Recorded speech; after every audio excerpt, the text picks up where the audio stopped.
नमस्ते। आज हम लोग देखेंगे अध्याय 6 बुनकर, लोहा बनाने वाले और फैक्ट्री मालिक। ये कक्षा 8 की इतिहास की बुक है।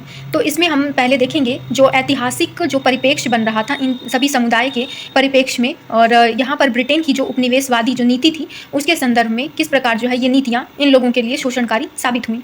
1850 ईस्वी के दशक में जो है लगभग ब्रिटेन में जो है लोहा और इस्पात उद्योग पनपने लगा। तो ये जो होता है किसी भी जो औद्योगिक संस्था होती है या औद्योगिक कारखाना होता है उसका रीढ़ कहा जाता है। तो यहीं से जो है ये दुनिया का कारखाना कहलाने लग गया।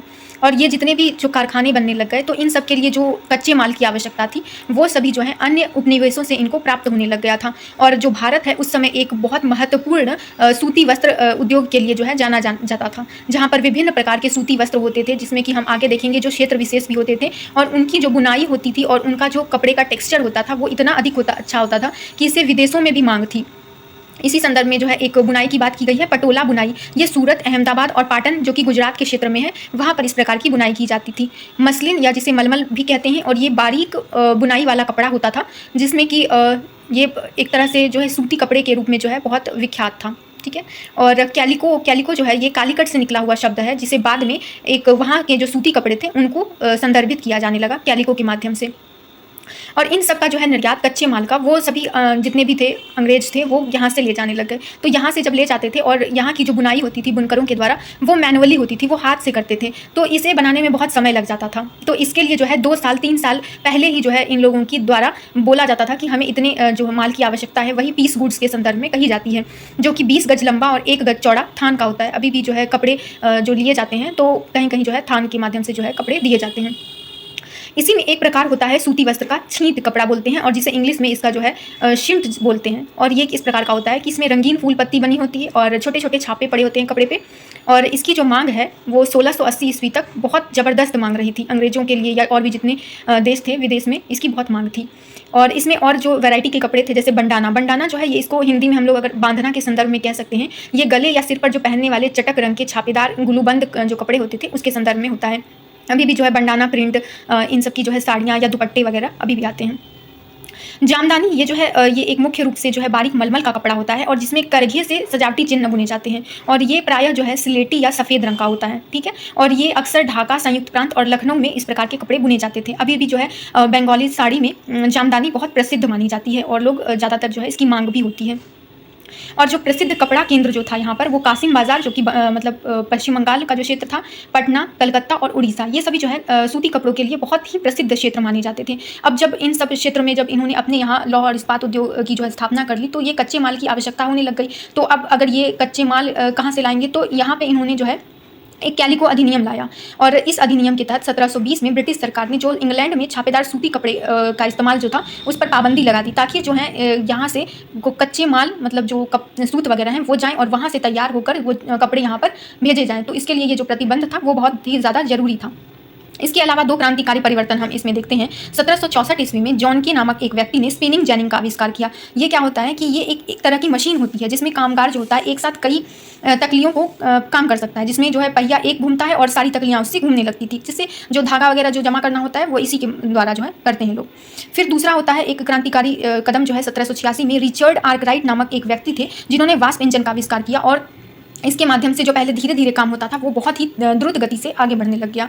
और बुनकर क्या होते हैं, तो बुनकर एक ऐसे समुदाय होते हैं जो कपड़ा बुनकर या उनको जो है अपना व्यवसाय करते हैं, अपना काम करते हैं, और इनको जो है हर क्षेत्र में अलग अलग नामों से पुकारा जाता है। जैसे बंगाल में इन्हें तांती कहते हैं, उत्तर भारत में जुलाहे या मोमिन कहे जाते हैं, दक्षिण भारत में इन्हें साले व कैकोलार कहते हैं, या देवांग समूह जो होते हैं। तो ये किस प्रकार कपड़े जो है बुनते हैं, इनमें मुख्यतः जो देखा जाता है कि स्त्रियाँ और पुरुष दोनों मिलकर काम करते हैं। जैसे कि अगर सूत काटना है, फिर जो धागे पर चरखे से काट कर तकली पर लपेटने की जो प्रक्रिया होती है, और फिर उसके बाद इनकी बुनाई की जाती है, और बुनाई के बाद इनकी जो है रंगाई होती है, और रंगाई के बाद ये लोग छापे भी देते हैं। ठीक है। और जो छापे देते हैं उसमें इनकी जो अगर हम बात करें तो एक तरह से एक जो लोग होते थे जैसे कि इनको छापे वगैरह देते थे, तो वो अलग ही मतलब होता था, मतलब इनका इस प्रकार से ये सब काम करते थे। ठीक है। अगला है हमारा भारतीय कपड़े का पतन, क्योंकि जब इन लोगों ने जो है एक तरह से जो पाबंदी लगा दी, तो इस प्रकार से इनका पतन होने लग गया।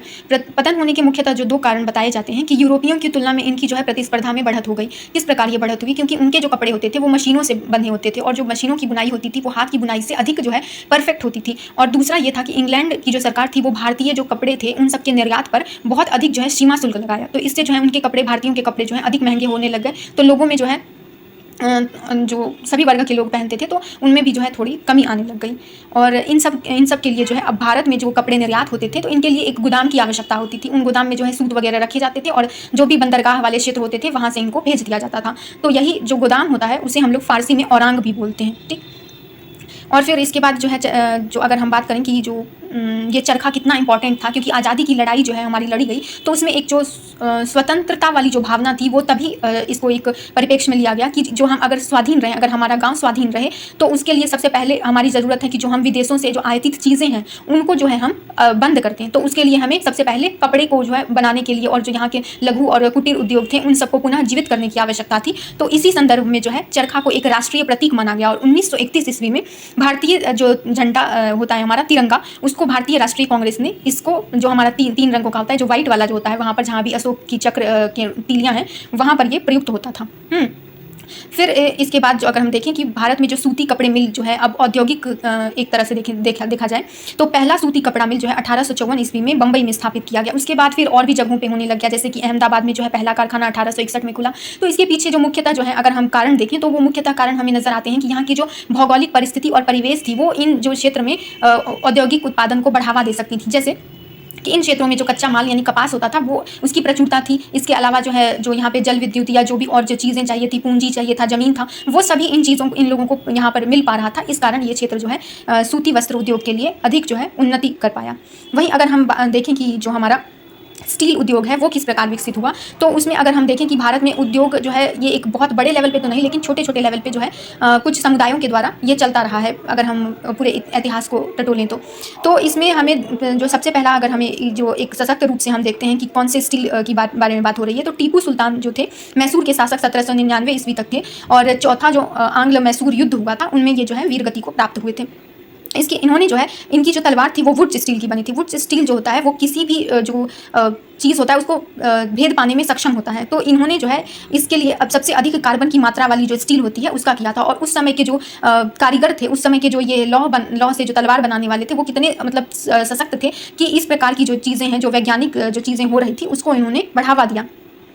तो ये जो है उसके लिए उन्होंने जो है प्रगलन विधि के द्वारा इसका जो है जो एक तरह से कह सकते हैं साफ सफाई करते थे। जैसे उनको अगर कुछ चट्टानें मिली तो उस चट्टान को बहुत ही अधिक तापमान पे गर्म करते थे, और उसके बाद जो उनसे धातु मिलता था और उस धातु को जो है बहुत सी प्रक्रियाओं की करने के बाद वो इसका निर्माण करते थे। ये प्रगलन विधि के द्वारा इस प्रकार की जो है क्रियाएँ की जाती थी। अब देखते हैं कि वुड जो है ये शब्द कहाँ से आया। तो ये सामान्यतः जो है भारतीय शब्द है, लेकिन इसका जो है रूपांतरण अंग्रेजों द्वारा किया गया। जैसे कि ये जो है मुख्य रूप से कन्नड़ शब्द उक्कू से लिया गया है, जिसे बाद में तेलुगु में इसे हुक्कू और तमिल और मलयालम में इसे उड़ुक्कू मतलब स्टील के संदर्भ में ये प्रयुक्त हुआ। बाद में अंग्रेजों ने इसे बिगाड़ कर इसका शब्द वुड कर दिया। ठीक है। और भारतीय अगर हम देखें उसमें तो जो समुदाय इस प्रकार के काम करते थे वो एक तरह से छोटे मोटे अभी भी जो है कहीं कहीं स्थानीय अगर स्तर पर आप देखें तो जो भट्टी एक तरह से ये लोग बनाते हैं, तो उस भट्टी में हवा करने के लिए, क्योंकि इसके लिए जो है पर्याप्त तापमान की आवश्यकता होती है और वो कोयले वगैरह जलाकर जो है इसका काम करते हैं, तो उस कोयले को जो है आग जो है उसमें प्रोवाइड करने के लिए उसमें लगातार हवा देना बहुत आवश्यक होता है। तो उसी को धौंकनी के माध्यम से, जिसमें ये शब्द बताया गया है कि हवा फेंकने का एक यंत्र होता है, उससे उसको हवा देते थे। और ये सब जो काम करते थे इन लोगों को बहुत अधिक जानकारी रहती थी कि लोहा किस प्रकार का है। तो ये एक अगरिया समुदाय होते थे, उनके द्वारा ये किया जाता था। और कहा जाता है कि जब ये टाटा के जो मालिक थे वो सब जब इन क्षेत्रों में घूम रहे थे तो इन्होंने इन लोगों की मदद लेकर जो है कोयले का खदान ढूंढा था, लेकिन कोयले के खदान ढूंढने के बाद उन्हें जो है पानी की पर्याप्त आवश्यकता होती है तो वो नहीं मिल पाया, इस वजह से उस क्षेत्र में नहीं हो पाया। लेकिन वो वहाँ पर झारखंड के जमशेदपुर में ये अपना जो है शुरू करते हैं। ठीक है। और ये रजहाड़ा की पहाड़ियाँ जो है लौह अयस्क से बहुत भरपूर कही जाती हैं। विश्व के सर्वाधिक लौह अयस्क क्षेत्रों में भंडार के रूप में ये एक प्रसिद्ध पहाड़ियाँ हैं। तो ये अगर हम देखें कि जो भारत में जिस प्रकार से ये हुआ था तो वो साकची गांव था, जिसे बाद में उसका नामकरण करके जमशेदपुर कर दिया गया। और ये खारकाई और सुवर्ण रेखा नदी के किनारे है, जहाँ पर इसे जल भी प्राप्त हो जाता है। और ये टिस्को की स्थापना हो जाती है, वही टाटा एंड स्टील वाला। और ये 1906-7 के आसपास लगभग होता है। और इसकी अगर हम उत्पादन की बात करें तो ये 1912 से शुरू होता है। इसमें बहुत से जो और भी चीज़ें हैं जिसमें हम लोग देखते हैं कि ये किस प्रकार से जो होती थी, क्योंकि फिर बाद में जो है फर्स्ट वर्ल्ड वॉर होता है, तो उसके बाद अंग्रेज़ों की जितनी भी आवश्यकता थी, क्योंकि उनके यहाँ जो है वो विश्व युद्ध में उलझने के कारण जो है उस प्रकार से उनका जो है उत्पादन नहीं हो पा रहा था, तो भारत के द्वारा ही जो है इस प्रकार की जो चीज़ें, बारूद, गोला या जो भी और प्रकार की चीज़ें, कपड़े या इस प्रकार के स्टील के जो भी उत्पादन हो रहे थे, तो वो सभी यहाँ से आपूर्ति की जाने लग गई। तो इस प्रकार से इसका जो है विस्तार होने लग गया था। ठीक है। वहीं अगर हम बात करें कि जापान में जो औद्योगिकरण की शुरुआत है, ये तो 19वीं सदी के आखिरी में लगभग 1868 ईस्वी में यहाँ के जो राजवंश थे, मेजी राजवंश, उन्होंने जो है औद्योगिकरण के रास्ते को चुना था। तो ये सभी जो है हमारा चैप्टर इस तरह से समाप्त होता है। धन्यवाद।